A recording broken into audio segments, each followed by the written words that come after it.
Banga, reported by Christian Paul A. Caballero, B.S. Mari, 3rd year, Fluorine. Introduction.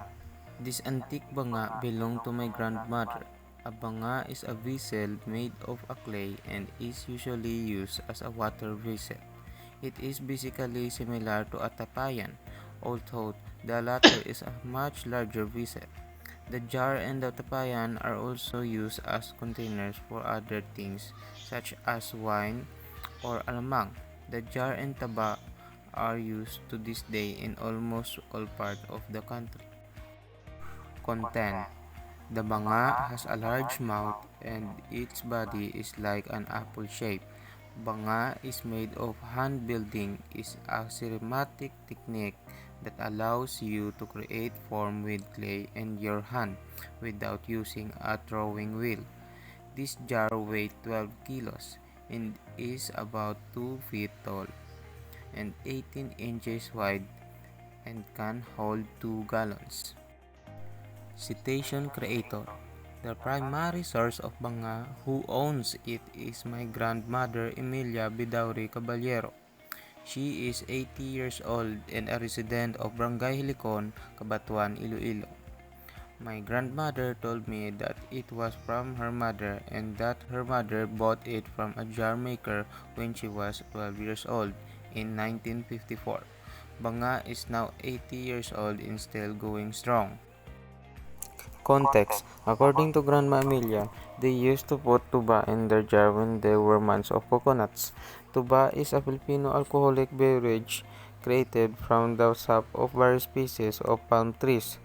When the rice harvesting month, they put the rice in it, but now they only use it for stocking water in banga. Communication. I can say it reliably because since I was a child, it has been there. My father told me that my grandmother's banga is older than him, so I chose it for my reporting. And you can see the banga is old because it has many cracks and has been repaired several times in order to preserve the banga. Connection. I didn't know that it had many uses during my grandmother's time. I grew up not noticing it and didn't know it was a part of my family's life and how important it was to our history. Now I know how important it is not only to my family but to the history of our country, so I will appreciate it so that the next generation of our family can see it and they know how important it is. Conclusion. Banga, pronounced ba-nga, meaning pot, is an earthen container originated by the northern Cordillera region of the Philippines. Traditionally, they are made of local clay found only in the Kalinga villages, an area rich with rice terraces and large mountain sides.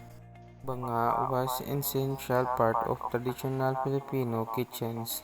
It was normally kept in the bangera, the kitchen counter made of slatted bamboo that extend from the outer walls of the house. Specialized tapayan used for fermenting food products, with thicker walls and an airtight cover, are also distinguished by as Bornay in Ilocano.